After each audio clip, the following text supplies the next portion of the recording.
السلام علیکم ورحمۃ اللہ وبرکاتہ. کیا حال ہے آپ لوگوں کا؟ الحمدللہ. نحمده ونصلی علی رسولہ الکریم، اما بعد فاعوذ باللہ من الشیطان الرجیم. بسم اللہ الرحمن الرحیم. رب اشرح لی صدری ویسر لی امری واحلل عقدۃ من لسانی یفقہوا قولی. سیدہ رباب بنت نعمان رضی اللہ تعالی عنہا، ان کا خاندانی پس منظر، ان کا اپنا نام رباب ہے، والد کا نام نعمان ابن امر القیس ہے. ان کی شادی زرارہ بن عمرو بن عدی کے ساتھ ہوئی. اس سے معاذ بن زرارہ پیدا ہوئے. جب زرارہ بن عمرو وفات پا گیا تو پھر ان کی شادی معرور بن صخر کے ساتھ ہوئی. معرور، کبھی کہیں کسی حدیث کے اندر کسی واقعے میں معرور نام پڑا ہے؟ کچھ یاد ہو؟ برا بن معرور. شاباش. کہاں پڑھا ہے برا بن معرور کے بارے میں؟ سیرت پڑھی ہے؟ شاباش، ویری گڈ. بیت عقبہ میں. ٹھیک ہے. اور بشر بن برا ابن معرور جو ان کے ہوتے تھے، ان کا نام بھی ایک واقعے میں ملتا ہے. اوکے. تحویل قبلہ جب ہوا تھا تو نبی صلی اللہ علیہ وسلم کہاں تھے؟ انہی کے گھر پر تھے. جی. تو ان کی شادی معرور بن صخر کے ساتھ ہوئی، جن سے برا بن معرور نے جنم لیا. تو برا بن معرور رباب کے بیٹے تھے. جیسے پچھلے بھی کچھ صحابیات کے واقعات میں نے یہ بات آپ کو بتائی تھی کہ ان صحابیات کی اپنی اور کوئی خاص کنٹریبیوشن نظر نہیں آتی سوائے ایک بات کی. اور وہ ایک بات کیا ہے؟ ان کی اولاد، کہ انہوں نے ایسے بچوں کو جنم دیا کہ جنہوں نے اسلام کی تاریخ بنائی ہے. یہ وہ ہیرے ہیں، ہیروں کی نرسری ہے جو نبی صلی اللہ علیہ وسلم نے لگائی. اور کسی بھی بچے کے اندر جو بھی کوالٹیز ہوتی ہیں اصل میں تو اللہ سبحانہ وتعالیٰ کی طرف سے ہی دی گئی ہوتی، لیکن ان کوالٹیز کو سامنے لانا، اس پوٹینشیل کو سامنے لانا، ان ہیروں کو گھڑنا، یہ کس کا کام ہوتا ہے؟ ماں باپ کا ہوتا ہے اور پھر استادوں کا کام ہوتا ہے. اللہ سبحانہ وتعالیٰ نے درخت پیدا کیا، لیکن اس درخت سے فرنیچر کون بناتا ہے؟ اللہ تعالیٰ چاہتے تو یہ ہماری میز کرسیاں کہاں لٹکا دیتے. جیسے کنو اور سیب لٹکتے ہیں درختوں پر تو فرنیچر بھی لٹک جاتا، اور ہم اپنی پسند کے درخت سے جا کر اپنی ضرورت کا فرنیچر اتار لاتے. لیکن اللہ تعالیٰ نے ایسا نہیں کیا. اسی طرح اللہ تعالیٰ نے پہاڑ پیدا کیے، لیکن پہاڑوں سے گھر کس نے بنائے یا مختلف چیزیں ان پتھروں سے کس نے بنائی؟ انسانوں نے بنائی. تو اللہ سبحانہ وتعالیٰ اپنی نعمتیں بندوں پر عام کرتا ہے، لیکن بندوں کا کیا کام ہے؟ ان نعمتوں کو صحیح طور پر استعمال کر کے انہیں مفید کاموں میں لگائیں، یوزفل کاموں میں، مفید ترین چیزوں پر لگائیں. اللہ نے انسان کو پیدا کیا اور انسان کو ٹیلنٹ دیا. اب انسان کا کیا کام ہے کہ وہ جو سونے کی کانیں اس کے اندر دفن ہیں وہ اندر ہی رہ جائیں. سونا کہاں رکھا گیا؟ کانوں میں، ہڈن ہے. تو اس کو نکالنا پڑتا ہے یا نہیں نکالنا پڑتا؟ اور نکالنے کے لیے کیا ایفرٹ لگانی پڑتی ہے؟ جو بھی پاسبل. ریت کے ذروں میں سے الگ کر کے نکالا جاتا ہے، اور پھر اس تک پہنچنے کے لیے کیسی کیسی کھدائیاں کی جاتی ہیں. ایسے نہیں کہ ایک کرین لگائی اور ڈایا پہاڑ اور اس کے اندر سے نکال لیا سونا. اسی طرح کبھی کسی آرکیالوجسٹ کو کام کرتے ہوئے دیکھا آپ نے؟ کبھی کسی مووی وغیرہ میں جب وہ زمین کے اندر کھدائی کرتے. پچھلے دنوں میں نے ایک ویڈیو کلپ دیکھا جس میں ایک آرکیالوجسٹ جو ہے وہ چیونٹیوں کی بنائی ہوئی زمین دوز کالونی دیکھ رہے ہیں، نکال رہے ہیں، اور اس میں ایک ایسی بے مثال قسم کی کالونی اور بے مثال قسم کی انجینئرنگ اور بے مثال قسم کا انفراسٹرکچر ہے کہ انسانی عقل حیران ہوتی ہے کہ سب سے چھوٹی مخلوق اتنی عقل مندی سے اتنا کچھ ڈیزائن کر سکتی ہے اور اتنا کچھ بنا سکتی.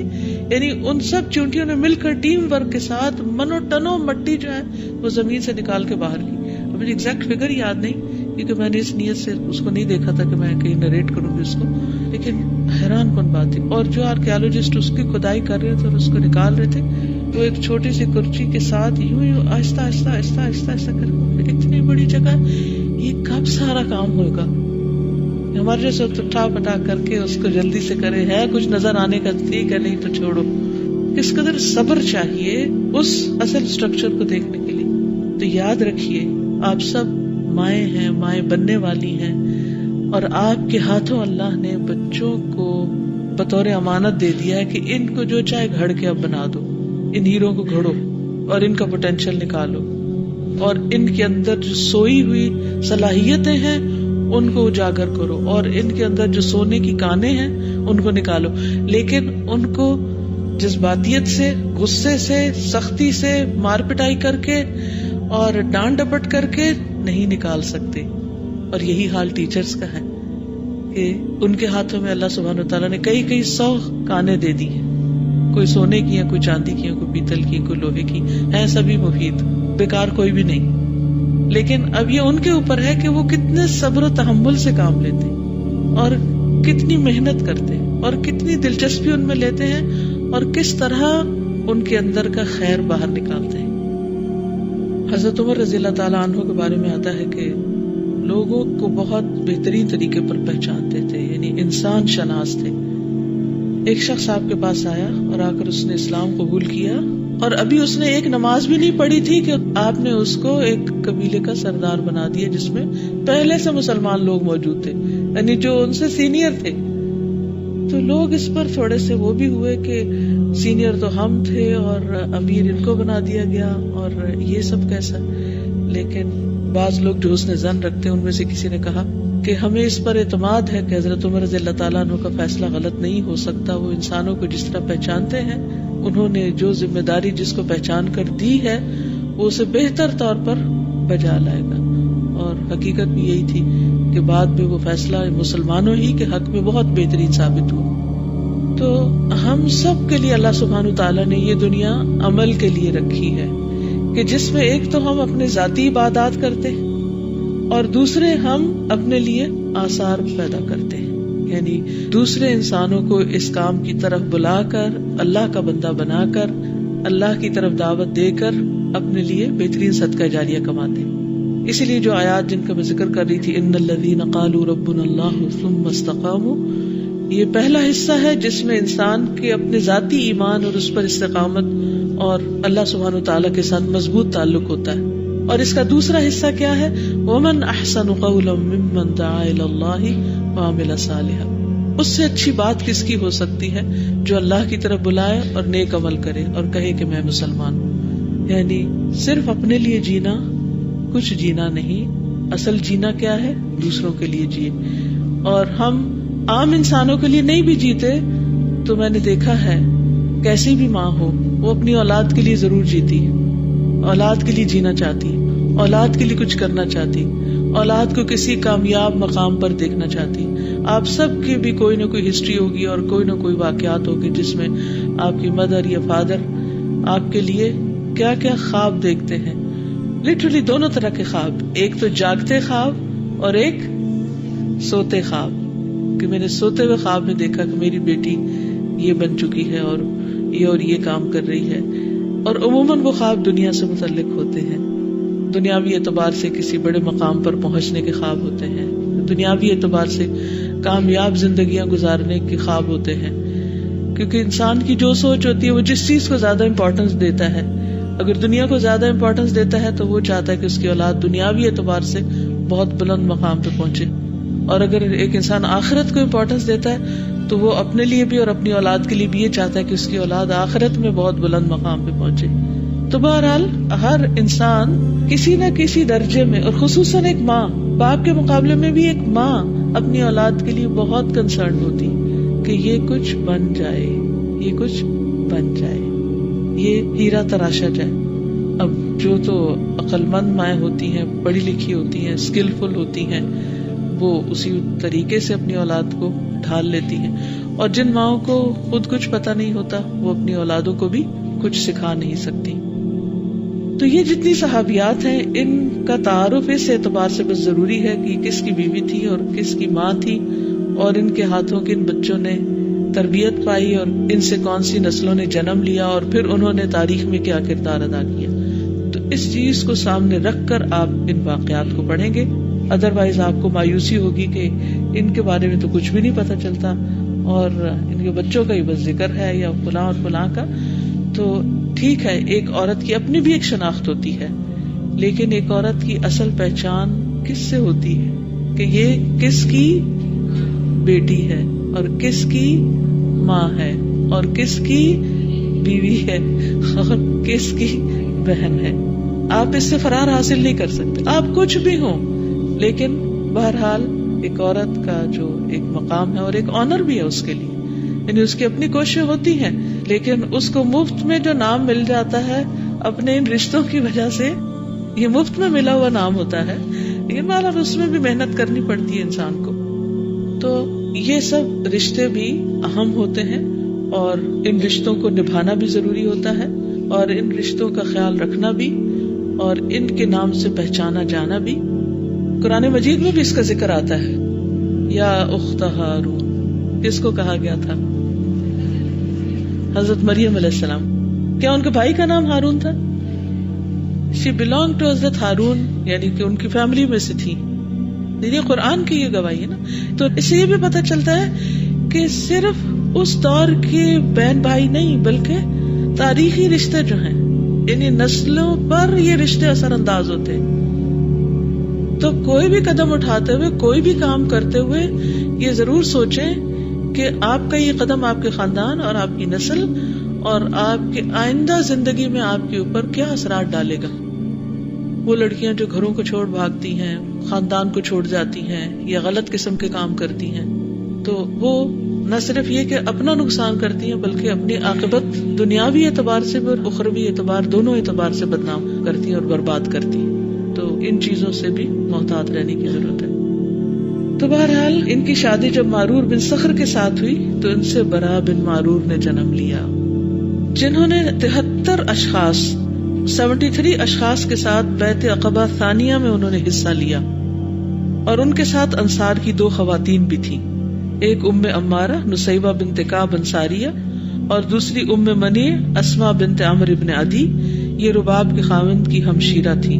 خاوند کی ہمشیرہ کیا ہوتی ہے جی؟ تو جن لوگوں نے بیعت عقبہ میں حصہ لیا، بیعت عقبہ ثانیہ میں، ان میں ان کی نند بھی شامل تھی اور ان کے بیٹے بھی شامل تھے. کعب بن مالک بیان کرتے ہیں کہ ہم اس رات اپنی قوم کے ساتھ اپنے خیموں میں سوئے. جب تہائی رات بیت گئی تو ہم اپنے خیموں سے دبے پاؤں کھسکے ہم چھپ کر نہایت رازداری کے ساتھ چلتے ہوئے ایک پہاڑ کی گھاٹی میں اکٹھے ہو گئے. ہم تقریباً 70 مرد تھے اور ہمارے ساتھ 2 عورتیں تھیں. ایک نصیبہ بنت کعب تھی جو ام عمارہ کی کنیت سے مشہور تھی. یہ وہی ام عمارہ جنہوں نے جنگ احد میں بڑے کارنامے کیے. یہ خاتون بنو نجار قبیلے کی شاخ بنو حازم میں سے تھی، اور دوسری اسماء بنت عمرو بن عدی بن ثابت بنو سلمہ قبیلے سے تھی، اور یہ ام منی کی کنیت سے مشہور تھی. راوی بیان کرتا ہے کہ رسول اللہ صلی اللہ علیہ وسلم نے گفتگو کی ابتدا قرآن مجید کی تلاوت سے کی اور اسلام قبول کرنے کی ترغیب دی اور فرمایا: ابایعکم علی ان تمنعونی مما تمنعون منہ نساءکم وابناءکم. میں تم سے بیعت اس شرط پر لوں گا کہ تمہیں میرا دفاع اس طرح کرنا ہوگا جس طرح تم اپنی عورتوں اور بچوں کا دفاع کرتے ہو. راوی کہتا ہے کہ برا بن معرور نے رسول اللہ صلی اللہ علیہ وسلم کا ہاتھ پکڑ کر فرمایا: ہاں، مجھے قسم ہے اس ذات کی جس نے آپ کو حق دے کر بھیجا ہے، ہم بالکل آپ کا دفاع اسی طرح کریں گے جس طرح ہم اپنی عورتوں کا دفاع کرتے ہیں. اے اللہ کے رسول، ہم جنگجو لوگ ہیں، ہم اسلحہ بردار قوم ہیں، ہم جنگ اور اسلحے کے نسل در نسل وارث چلے آ رہے ہیں. رسول اللہ صلی اللہ علیہ وسلم نے فرمایا: تم اپنے 12 نمائندے نامزد کر لو جو تمہاری قوم کی نمائندگی کریں گے. تو انہوں نے 12 نمائندے نامزد کیے. 9 نمائندے خزرج قبیلے سے اور 3 اوس قبیلے سے تھے. رسول اللہ صلی اللہ علیہ وسلم نے ان 12 نمائندوں سے مخاطب ہو کر فرمایا: تم اپنی قوم کے ذمہ دار ہو جس طرح حواری عیسیٰ علیہ السلام کے ذمہ دار تھے، وہ بھی 12 تھے، اور موسیٰ علیہ السلام کے نقیب بھی کتنے تھے؟ 12 تھے. اور میں اپنی قوم کا ذمہ دار ہوں. سب نے بیک زبان ہو کر کہا: ٹھیک ہے اللہ کے رسول، ہمیں منظور ہے. راوی کہتا ہے کہ سب سے پہلے برا بن معرور نے رسول اللہ صلی اللہ علیہ وسلم کے ہاتھ پر بیعت کی. تو یہ ان کا خاص مقام ہے. اور پھر باقی لوگوں نے آپ کے ہاتھ پر بیعت کرنے کی سعادت حاصل کی. تو اس سے کیا فرق پڑتا ہے؟ پہل کرنے سے کوئی فرق پڑتا ہے؟ السابقون السابقون، یہ کہ بعض کاموں میں ہم ڈیسیژن نہیں لے پاتے، جھجک رہے ہوتے ہیں کریں کہ نہ کریں، تو اللہ کی توفیق سے جو انسان پہل کر لیتا اور سارے اس کے پیچھے لگ جاتے ہیں، تو وہ جو پہل کرنے والے وہ پہل کرنے والے، پیچھے والے اگر اس سے آگے بھی نکل جائے تو بھی پیچھے ہیں. وہ کیوں؟ کیونکہ جو کچھ وہ کریں گے اس کا اجر جو اسی کو ملے گا جس نے راہ دکھائی. ٹھیک ہے نا؟ تو اس لیے کبھی بھی نیکی کا کوئی کام سامنے آئے، کوئی موقع ہاتھ آئے تو اسے گوایا نہ کریں، تو پہل کر لیا کریں، حامی بھر لیا کریں، ارادہ کر لیا کریں، نیت کر لیا کریں، اور جہاں کرنے کا موقع کر گزرا کریں. ٹھیک ہے نا؟ سید رباب رضی اللہ عنہ کے دونوں بیٹے معاذ بن زرارہ اور برا بن معرور کبار صحابہ کرام میں سے ہوئے، اور برا بن معرور کو تو نقیب ہونے کا اعزاز بھی حاصل ہوا. سید رباب کے بیٹے نے تحویل قبلہ سے پہلے یہ رائے دی کہ نماز مسجد اقصی کی طرف رخ کر کے پڑھنے کی بجائے کعبہ کی طرف رخ کر کے پڑھی جائے، یعنی ان کا بھی یہی خیال تھا. لیکن صحابہ نے اس رائے کا انکار کیا، خاص طور پر کعب بن مالک جو انصار کے مشہور اور معروف شاعر بھی تھے، اس رائے کو ٹکرانے والوں میں سر فہرست تھے. اس سے کیا پتہ چلتا ہے کہ صحابہ کے درمیان بھی اختلاف رائے ہوا، لیکن اس میں کوئی بدنیت ہی شامل نہیں تھی. برائے بن معرور اپنی سوچ کے مطابق فیصلہ کر رہے تھے کہ بیت اللہ کا مقام باقی ساری مسجدوں سے بڑھ کر ہے، تو ادھر وہ کرنا چاہیے، اور بہت لاجیکل بات تھی. کیا خیال؟ لیکن باقی صحابہ کا خیال تھا کہ نہیں، وہ سمجھتے تھے کہ جب تک اللہ اور اس کے رسول صلی اللہ علیہ وسلم کی طرف سے کوئی حکم نہ آئے اس وقت تک کچھ نہیں کرنا چاہیے. Very logical. اب بعض اوقات ہمارے سامنے بھی ایسی سچویشن آ جاتی، ایک چیز ہمیں عقلی اعتبار سے بالکل صحیح معلوم ہو رہی ہوتی لیکن قرآن و سنت میں اس کی کوئی دلیل نہیں ہوتی، تو ہمیں کہاں رک جانا چاہیے؟ قرآن و سنت کی جو دلیل ہے اس میں. آج صبح میرے داماد بتا رہے تھے کہ کوئی بچہ آیا یہاں سے سامنے کی یونیورسٹی سے، اور آ کر کہتے میرے کچھ سوال ہیں، تھوڑا سا روڈ انداز تھا، تو انہوں نے کہا کہ اچھا آپ سوال کیجیے. تو کہنے لگے میں صوفیزم کے بارے میں سوال کرنا چاہتا ہوں. تو وہ کہنے لگے کہ ہم تو یہاں قرآن و سنت کی تعلیم دیتے ہیں، اگر اس کے بارے میں کوئی سوال ہے آپ کا تو آپ کر سکتے ہیں. ایسا کیوں کہا؟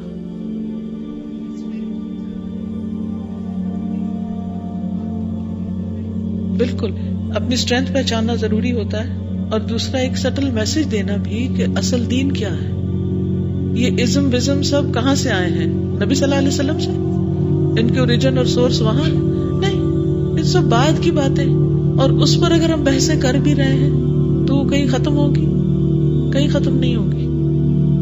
تو بہرحال اللہ سبحانہ و تعالیٰ بعض لوگوں کے دل میں کوئی خیال ڈال دیتا ہے، اور وہ خیال بہت اچھا بھی ہوتا ہے، لیکن اس کے باوجود ہمیں وہاں رک جانا ہوتا ہے جہاں ہماری لمٹس ہوتی ہیں. اچھا، اب ہو سکتا ہے آپ میں سے کسی کے ذہن میں خیال ہے تو اس کا یہ مطلب ہے کہ دین میں عقل استعمال نہیں کر سکتے.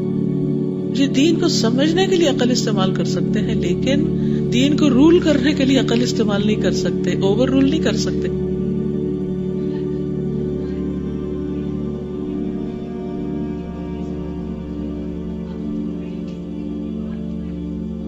وہ بحث برائے بحث ہوتی، تو انڈائریکٹلی بتا دیا گیا کہ اصل دین تو قرآن و سنت ہے، کہ دین کا سورس تو یہی ہے نا. اب اگر آپ وہ چیزیں جو بعد میں لوگوں نے اپنے سے ایجاد کر لی، اگر ان پہ آپ بات کرتے بھی رہے تو کہاں اینڈ ہوگا؟ کچھ فائدہ بھی نہیں. تو اگر کوئی واقعی دین کو سمجھنا چاہتا ہے تو سب سے پہلے تو قرآن و سنت کو سمجھے، پھر باقی چیزیں اس کی روشنی میں سمجھ لے، اور سمجھ آ بھی جائیں گی. یاد رہے کہ سیدنا کعب بن مالک ان اشخاص میں سے تھے جنہوں نے بیعت عقبہ میں حصہ لیا اور رسول اللہ صلی اللہ علیہ وسلم کے دست مبارک پر بیعت کی. فرماتے ہیں کہ ہم اپنی قوم کے ساتھ حج کی غرض سے روانہ ہوئے. ہماری قوم کے سب افراد اس وقت مشرک تھے. ہم نے نماز پڑھی اور کچھ مسائل سمجھے. ہمارے ساتھ برا بن معرور بھی تھے، وہ ہمارے سردار تھے، اور ہم میں وہ سب سے عمر رسیدہ بھی. جب ہم سفر کرنے کے لیے تیار ہوئے اور مدینہ منورہ سے روانہ ہوئے تو برا نے کہا، ساتھیو اللہ کی قسم میری ایک رائے ہے، معلوم نہیں تم اس سے اتفاق کرتے ہو یا نہیں. ہم نے کہا کیا رائے ہے؟ اس نے کہا میری رائے یہ ہے کہ کعبہ کی طرف میں پیٹ نہ کروں بلکہ اس کی طرف رخ کر کے نماز پڑھوں. ہم نے کہا اللہ کی قسم ہم تک تو یہ خبر پہنچی ہے کہ ہمارے نبی شام کی طرف یعنی مسجد اقصی کی جانب رخ کر کے نماز پڑھتے تھے. یہ یاد رکھیے کہ حج مشرکین بھی کرتے تھے، اور جب ابتدائی قافلے جاتے تھے تو اس میں ہر طرح کے لوگ جاتے تھے. تو ہو سکتا ہے آپ یہ کہیں کہ اچھا وہ کہہ رہے ہیں کہ ہمارے لوگ کچھ مشرک تھے اور کچھ دین سمجھ گئے تھے اور کچھ، تو وہ ایک مکسڈ اب سوسائٹی تھی، یعنی آپس میں لین دین رکھ رکھاؤ ابھی چل رہے تھے اور ساتھ ساتھ کچھ چیزیں چل رہی تھی، حتیٰ کہ پھر ایک وقت آیا کہ حق و باطل نکھر کر الگ ہو گیا۔ برا بن معرور نے کہا میں تو کعبہ کی طرف رخ کر کے نماز پڑھوں گا۔ ہم نے اس سے کہا کہ ہم اس طرح نہیں کریں گے۔ جب نماز کا وقت آیا تو ہم نے شام کی طرف رخ کر کے نماز پڑھی اور برا بن معرور نے کعبہ کی طرف۔ پھر ہم مکہ معظمہ آ گئے تو میرے بھائی نے کہا ہم نے برا کو ایسا کرنے پر برا بھلا کہا، لیکن اس نے اپنے موقف کو چھوڑنے سے انکار کر دیا۔ جب ہم مکہ معظمہ آئے تو اس نے کہا میرے بھتیجے، میں رسول اللہ صلی اللہ علیہ وسلم کے پاس جا رہا ہوں، آپ سے پوچھتا ہوں کہ میں نے دوران سفر جو کعبہ کی طرف رخ کر کے نماز پڑھی کیا میرا وہ کام ٹھیک ہے؟ کیونکہ میرے دل میں اس بارے میں کچھ کھٹکا سا محسوس ہوتا ہے، تم سب نے میری اس سلسلے میں مخالفت کی۔ کہتے ہیں ہم رسول اللہ صلی اللہ علیہ وسلم سے دریافت کرنے کے لیے چل پڑے، لیکن ہم آپ کو پہچانتے نہیں تھے کیونکہ ہم نے اس سے پہلے آپ کو دیکھا نہیں تھا۔ مکہ کے باشندوں میں سے ایک شخص ہم سے ملا، ہم نے اس سے رسول اللہ صلی اللہ علیہ وسلم کے بارے میں پوچھا تو اس نے کہا کیا تم انہیں پہچانتے ہو؟ ہم نے کہا نہیں۔ اس نے کہا کیا تم عباس کو پہچانتے ہو بن عبد المطلب؟ ہم نے کہا ہم عباس بن عبد المطلب کو پہچانتے ہیں کیونکہ وہ ہمارے پاس تاجر کی حیثیت سے گاہے بگاہے آتے رہتے ہیں۔ اس مکی شخص نے ہمیں بتایا کہ جب تم مسجد حرام میں داخل ہوگے تو جو شخص عباس بن عبد المطلب کے ساتھ بیٹھے ہیں وہی محمد مصطفیٰ ہیں صلی اللہ علیہ وسلم۔ برا بن معرور کہتے ہیں کہ جب ہم مسجد حرام میں داخل ہوئے تو ہم نے دیکھا کہ رسول اللہ صلی اللہ علیہ وسلم عباس بن عبد المطلب کے ساتھ بیٹھے، ہم نے سلام کیا اور ان کے پاس بیٹھ گئے۔ رسول اللہ صلی اللہ علیہ وسلم نے سیدنا عباس بن عبد المطلب سے فرمایا اے ابو الفضل، کیا آپ ان دونوں کو جانتے ہیں؟ انہوں نے کہا ہاں، یہ تو اپنی قوم کے سردار برا بن معرور ہے اور یہ کعب بن مالک۔ آپ نے فرمایا وہ کعب بن مالک جو شاعر ہے؟ سیدنا عباس کہتے ہیں ہاں۔ کعب بن مالک کہتے ہیں اللہ کی قسم مجھے یہ بات یاد رہی اور کبھی نہ اس کو بھلا پایا کہ رسول اللہ صلی اللہ علیہ وسلم نے مجھے شاعر ہونے کے حوالے سے یاد کیا۔ اس سے کیا بات پتہ چلتی کہ جب کسی سے ملاقات کریں تو کیا کریں؟ اس کی کسی اچھی کوالٹی کا، خوبی کا ذکر کریں، اس سے فاصلے ختم ہو جاتے ہیں، ایک دم لوگ قریب آ جاتے ہیں۔ جی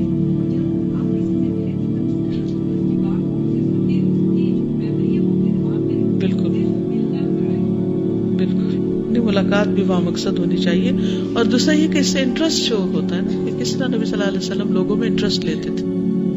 برا بن معرور نے کہا اللہ کے رسول میں اپنے سفر پر روانہ ہوا، اللہ تعالیٰ نے مجھے اسلام کی طرف رہنمائی کر دی، میرے خیال میں یہ بات آئی کہ میں بیت اللہ کی طرف پیٹ نہ کروں، لہٰذا میں نے اس کی طرف رخ کر کے نماز پڑھی تو میرے ساتھیوں نے میری مخالفت کی جس سے میرے دل میں شبہ پیدا ہو گیا۔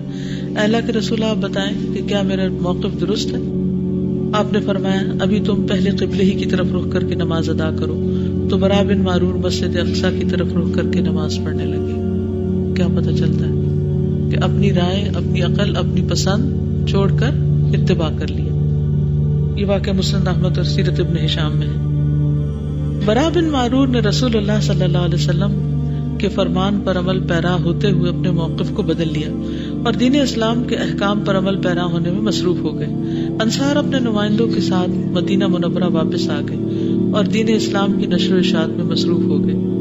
رسول اللہ صلی اللہ علیہ وسلم کی ہجرت کر کے مدینہ منورہ پہنچنے سے 1 ماہ پہلے سیدنا برا بن معرور وفات پا گئے، یعنی وہ نبی صلی اللہ علیہ وسلم سے پھر نہ مل سکے۔ وفات پانے سے پہلے اپنی کسی چیز کے بارے میں اس نے وصیت کی کہ یہ رسول اللہ صلی اللہ علیہ وسلم کے سپرد کرنا، یعنی جب آپ آئیں۔ جب نبی کریم ہجرت کر کے مدینہ پہنچے تو آپ کو سیدنا برا بن معرور کی وفات کے بارے میں بتایا گیا۔ آپ نے ان کے حق میں رحمت کی دعا کی، ان کی قبر پر گئے، نماز جنازہ پڑھی اور جو چیز وصیت کی بنیاد پر رسول اللہ صلی اللہ علیہ وسلم کے سپرد کی گئی تھی وہ آپ نے ان کی اولاد کو دے دی۔ اللہ تعالیٰ ان پر، ان کی والدہ پر اپنی رحمت کی برکت برسائے اور تمام انصار پر اپنی رحمت کا سایہ دراز کرے۔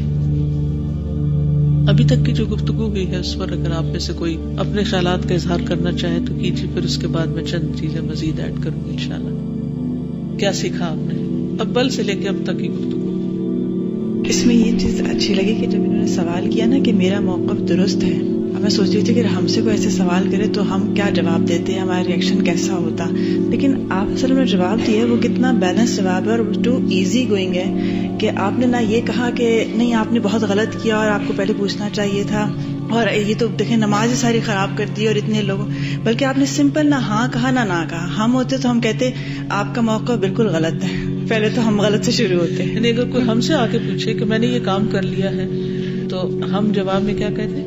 انتہائی غلط کیا ہے، تمہیں یہ نہیں کرنا چاہیے تھا. جبکہ آپ نے بہت ایزیلی کہا کہ ابھی تم پہلے قبلے کی طرف رخ کر کے نماز پڑھ لو، بس نہ ادھر کہا نہ ادھر کہا، بلکہ صرف گائیڈ کیا اور انہوں نے سمپل اس کو فالو کر لیا. نہ یہ ہوا کہ باقی لوگوں نے ان کو تانا دیا کہ دیکھا ہم آپ کو پہلے ہی کہہ رہے تھے. اور میں وہاں شکایتوں کا انبار شروع ہو گیا کہ فلاں نے یہ کہا تھا، فلاں نے یہ کہا تھا، اب آپ ان کو ذرا سمجھائیں. اور نہ ہی یہ ہوا کہ بعد میں ساری زندگی ان کو اتنا ہی بے اعتباری سمجھا جاتا ہے کیونکہ آپ نے پہلی دفعہ یہ کام کیا تھا، اس لیے آپ تو ہیں ہی ایسے کہ آپ تو خلاف ہی جاتے ہیں. یعنی اتنی چھوٹی سی بات میں کوشچن آنسر بہت اگر لا تکن سرسارن کو سامنے رکھ کے دیکھیں تو صحابہ کرام کے اندر یہ خوبی بہت زبردست طریقے سے نظر آتی ہے کہ وہ کام کی بات کرتے مطلب کی کرتے ہیں، آگے بڑھتے ہیں، پچھلی باتوں کو بار بار نہیں دہراتے رہتے. ہماری مشکل کیا ہوتی ہے کہ ہم ماضی کے قصوں کو نہیں بھولتے، اور اگر کسی سے غلطی ہو جائے تو اس غلطی کو بار بار یاد دلاتے رہتے ہیں، اور اچھا ہو جائے تو وہ بھلا دیتے. اسی طرح یہ کہ یہ خود آگے آگے کہہ رہے ہیں کہ کیا میں نے درست کیا. اب یہ نہیں ہوا کہ خود تو اپنے آپ کو سمجھاؤ کہ میں تو ضروری صحیح ہوں، یہ سب غلط ہوں گے. ہم یہ بھی ایک اپنے آپ کو سمجھ لیتے ہیں کہ اگر اختلاف کا مطلب یہ ہے کہ باقی سب غلط ہیں اور ہم تو ہیں ہی 100%. جی، اور اگر ان سب نے اعتراض کیا تھا کہ تم غلط کر رہے ہو تو ان کے دل پہ یہ بات آئی اور ضد کا شکار نہیں، انا کا شکار نہیں ہوئے. انہوں نے پھر مزید کنفرم کر لیا، کیونکہ ہم اگر ایک دفعہ ایک کام کر لیں تو پھر ہم سوچتے ہیں کہ ساری دنیا کو غلط ثابت کرنے میں زور لگا دیں اور اپنے آپ کو، چاہے ہمارا موقف غلط ہو، اس کو صحیح ثابت کرنا شروع کر دیں. تو یہ جو غلطی کو مان لینا اور اپنی رائے بدل لینا اور اپنے طریقے میں تبدیلی لے آنا، یہ کیا آسان ہے؟ دنیا کا مشکل ترین کام ہے، لیکن اس کے لیے آسان ہے جو اپنی اصلاح چاہتا ہو اور اپنی آخرت کی خیر بنائے. السلام علیکم.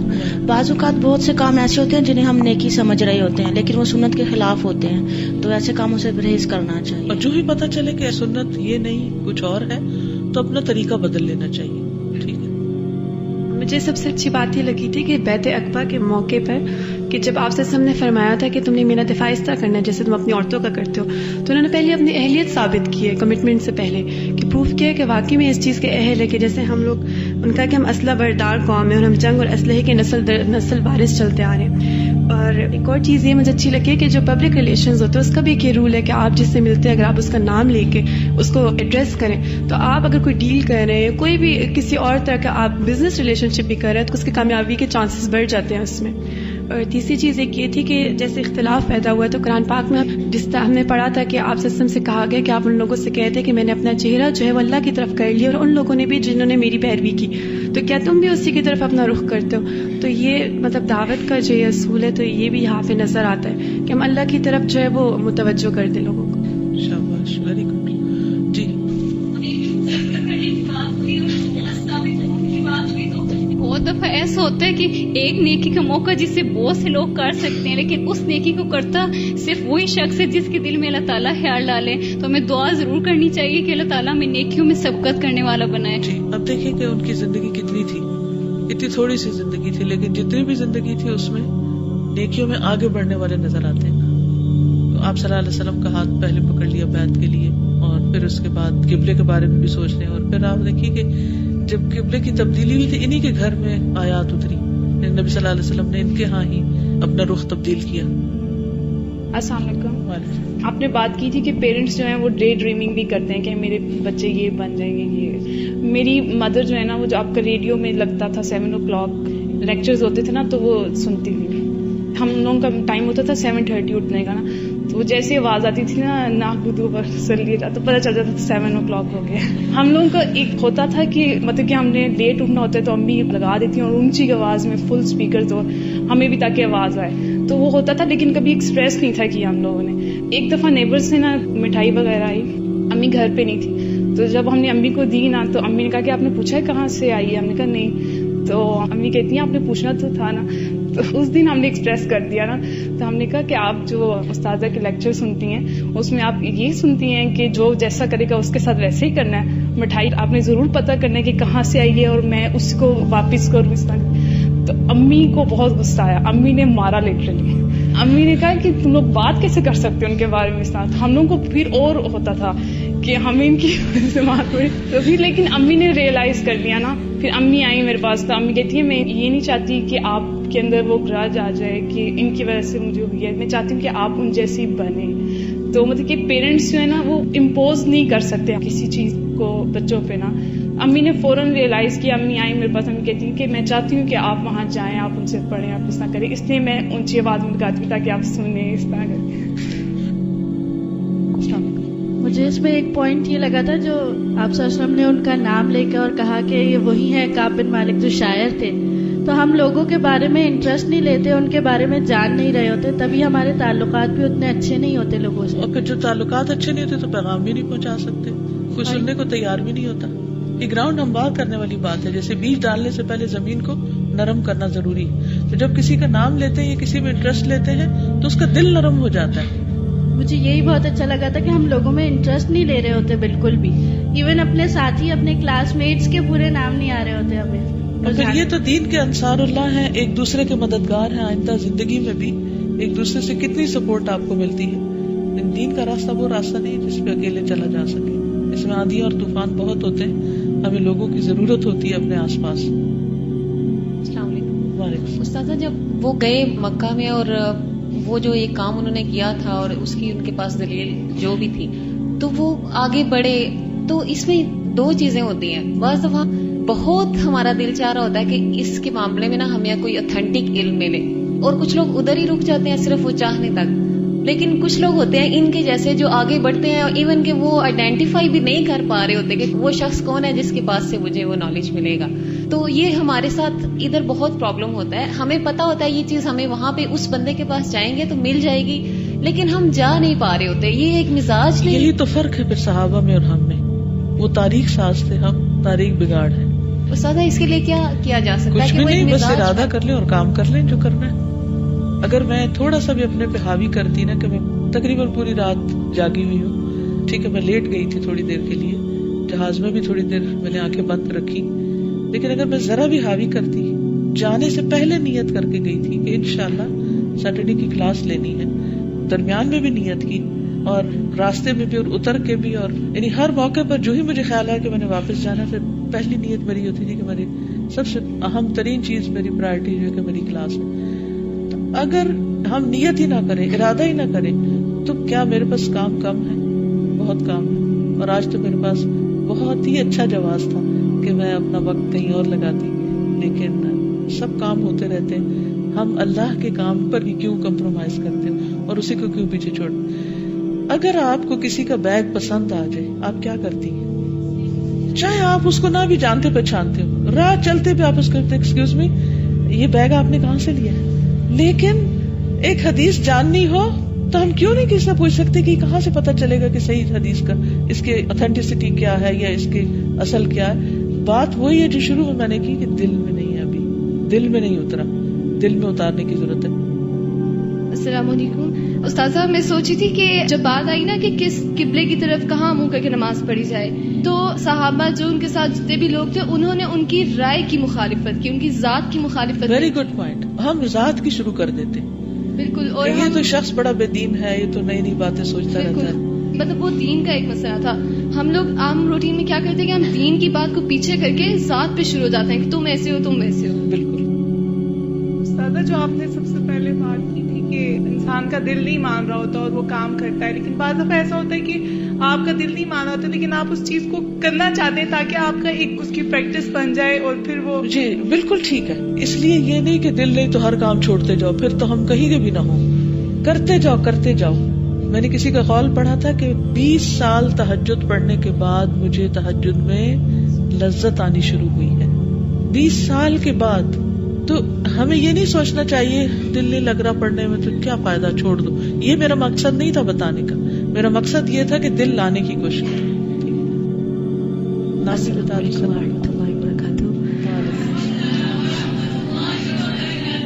آج رات کو جب میں پہنچی تھی ایئرپورٹ پہ تو کسی کا بیگ نہیں آیا ہوا تھا. تو ہوا یہ کہ سب لوگ پریشان تھے, کھڑے ہوئے تھے کہ ہو کیا رہا ہے, کیا کریں گے.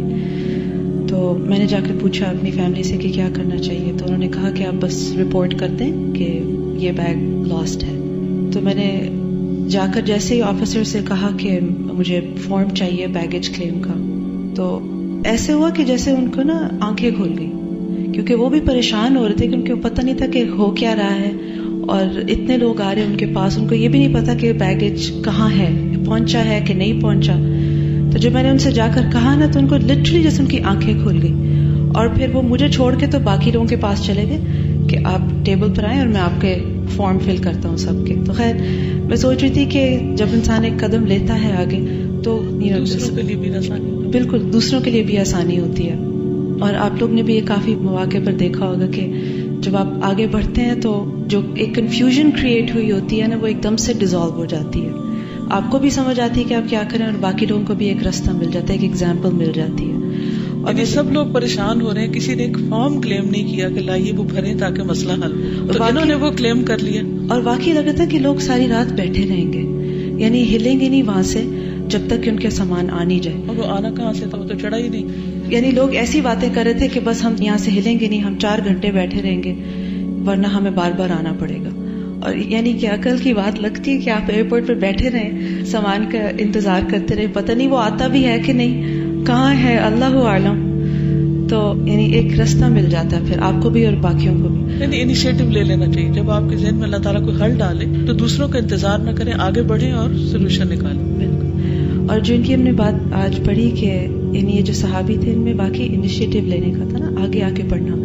بیعت میں بھی انہوں نے سب سے پہلے ہاتھ آگے کیا، اور پھر ایونچولی تحویل قبلہ ہوئی تھی. اگر ان کے دیکھیں ان کا مائنڈ سیٹ کیسا ہے، آلویز لوکنگ اہیڈ، ایک step ahead from the rest of the people, far sighted. اور جو ہم نے پڑھا تھا کہ ابھی جو شروع میں ڈسکشن ہوئی تھی کہ جو ایک ماں کا رول ہوتا ہے کہ ٹھیک ہے وہ ہر چیز نہیں کر پاتی، مگر ایک پرسنالٹی کو جو شیپ دینا ہوتا ہے نا، وہ ماں کا کام ہوتا ہے اور استاد کا کام ہوتا ہے. اور واقعی جو چیز ماں میں خود نہیں ہوتی وہ بچے میں نہیں ڈال سکتی، جو چیز استاد میں نہیں ہوتی وہ اپنے اسٹوڈنٹ میں نہیں ڈال سکتا. ابھی ریسنٹلی ایک واقعہ ہوا کہ اس سے میرا واقعی دل بہت ہلا، اور میں آپ سب کے ساتھ یہ شیئر کرنا چاہوں گی کہ کافی مرتبہ ہم کوئی اچھی چیز سوچتے ہیں اپنے بارے میں، ہم کہتے ہیں میں تو نہیں کر سکتی، میرے بچوں کو کراؤں گی، جب میری شادی ہوگی، جب میرے بچے ہوں گے تو میں ان کو یہ کرواؤں گی. اور ہم اس طرح کے پلانس اپنے لیے تو نہیں بناتے مگر بچوں کے لیے بناتے ہیں. تو ایک خاتون میرے پاس ریسنٹلی آئی، انہوں نے کہا کہ میں اپنے بیٹے کو حفظ کرانا چاہتی ہوں، تو میں کیا کروں. تو میں نے ان کو بتایا کہ وہ کہاں جائیں. تھوڑے عرصے کے بعد وہ میرے پاس آئی، تو میں نے ان سے پوچھا کہ آپ کے بیٹے کا ایڈمیشن ہو گیا؟ تو وہ کہتی ہیں نہیں ہوا. تو میں نے کہا کیوں نہیں ہوا؟ تو انہوں نے کہا کہ مجھے قرآن پڑھنا نہیں آتا، اور جو استاد تھے انہوں نے کہا کہ اگر آپ نہیں پڑھ سکتی قرآن تو اپنے بچے کا سبق کیسے سنیں گی، اور اگر اس کا سبق گھر پہ نہیں سنا جائے گا تو وہ کیسے حفظ کر سکتا ہے. تو کہتی ہیں کہ میرے بیٹے کو حفظ میں ایڈمیشن نہیں ملا کیونکہ میں قرآن نہیں پڑھ سکتی. اور یہ اتنی ان کو ایک طرح سے بات یہ ہٹ کی کہ انہوں نے پھر قرآن سیکھنا شروع کر دیا کہ میں سیکھوں تاکہ میرا بچہ سیکھ سکے. یعنی یہ بات ہمیں یاد رکھنی چاہیے کہ اگر ہم کسی کام میں پیچھے ہیں نا تو ہمارے بچے بھی پیچھے ہوں گے، اور ہمارے اسٹوڈنٹس بھی اس کام میں پیچھے ہوں گے. اور اگر ہم چاہتے ہیں کہ ہمارے بچے آگے بڑھیں، ہماری نسلیں آگے بڑھیں، ہمارے اسٹوڈنٹس آگے بڑھیں، تو سب سے پہلے ہمیں اپنے اندر وہ چیز ڈیولپ کرنی ہوگی، رول ماڈل بننا ہوگا.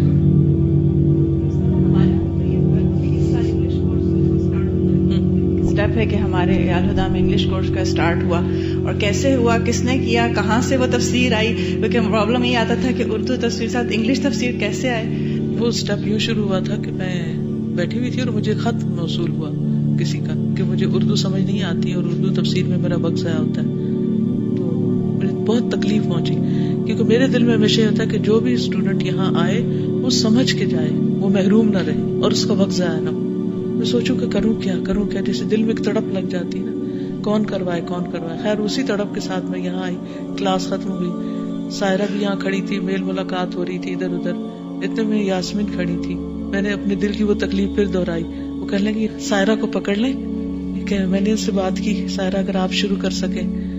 کہنے لگی کہ میرا تو ویزا آنے والا ہے اور میرے ہسبینڈ یو کے میں ہوتے ہیں تو بیچ میں کورس چھوٹ جائے گا. میں نے کہا جتنا بھی ہو گیا، جتنا بھی آپ کروا سکیں اتنا ہی کروا دیں، شروع تو کریں. اور اللہ ان کو جزائے خیر دے کہ انہوں نے شروع کر دیا. جب شروع کر دیا تو آپ دیکھیے ویزا کب آیا، جب اللہ کا سارا کام ہو گیا، قرآن کورس بھی ہو گیا، حدیث کورس بھی ہو گیا. لیکن پھر وہ انتظام کیسے ہوا؟ کیونکہ اردو تفسیر تو نہیں سمجھ رہے، تو پھر انگلش تفسیر کہاں سے آئی؟ یہ کیسے؟ ٹیچر تو مل گیا کہ کورس انچارج تو مل گیا، لیکن انگلش تفسیر کہاں سے آئی؟ وہ تو کینیڈا میں ہو رہی تھی نا. یہ سب کو پتا ہونا چاہیے کہ تیمیہ ماشاءاللہ استاذہ کی بیٹی ہیں، اور جو ابھی ہمارا کورس ہو رہا ہے یہاں پر وہ تیمیہ زبیر ہی کنڈکٹ کرواتی ہیں، اور یہ واقعی صدقہ جاریہ والی بات ہے. ہمارے لیے ایک موٹیویشن بھی ہے کہ بعض دفعہ ہم اپنے بچوں کو یہ سمجھتے ہیں کہ ہمارا ان کا اتنا گیپ ہے ایج کا یا علم کا یا ذہانت کا یا دانشوری کا، تجربے کا، تو ہمارا خیال ہوتا ہے کہ شاید وہ تو بہت ہی فاصلے کی بات ہے، ان پہ کیا محنت کرنی، جب وہ اس عمر کو پہنچیں گے تو خود ہی سمجھ جائیں گے. لیکن ایسے مثال جو ہے وہ ہر گھر میں ہو سکتی ہے، کیونکہ اگر وہ جو بھی بات کہی انہوں نے کہ اگر ماں سمجھدار ہو اور اپنے ہیرے گھڑنا جانتی ہو تو بہت جلد یہ پھل جو ہے دیکھا بھی جا سکتا ہے، اور اس کی مثال ہمیں تیمیہ نظر آتی ہے ماشاءاللہ. اللہ ان کو برکت عطا فرمائے. استاد آپ ہم سب کے لیے بھی دعا کیجیے. اللہ سبحانہ وتعالی ہم سب کو، ہماری نسلوں کو اہل القرآن میں سے بنائے، کہ جو اللہ سبحانہ وتعالی کے بہت ہی خاص اور اسپیشل لوگ ہوں گے. پچھلے دنوں میں ایک اسکالر کا سن رہی تھی کہ اللہ کے کچھ خاص بندے ہیں، خاص بندے ہیں، اس کے اپنے بندے ہیں، ایسے ہیں ایسے. مجھے اتنا شوق ہوا کون ہے وہ، کون ہے. تو پہلے انہوں نے خوب اس کو یعنی وہ سین کریٹ کیا. تو ہوتا ہے نا کہ اچھا اللہ کس کو پسند کرتا ہے، کیا کرتا ہے وہ. تو جب کہا نا کہ وہ اہل القرآن ہوتے ہیں، تو اس اہل القرآن سے مراد صرف وہ نہیں ہوتے جو قرآن پڑھاتے ہیں. بعض اوقات پڑھنے والے ان سے بھی زیادہ اچھے ہوتے ہیں. یہ تو اللہ ہی فیصلہ کرے گا کل کہ کس کے دل میں کتنا قرآن تھا اور کس کے عمل میں کتنا تھا اور کس کا پیغام کہاں تک پہنچا.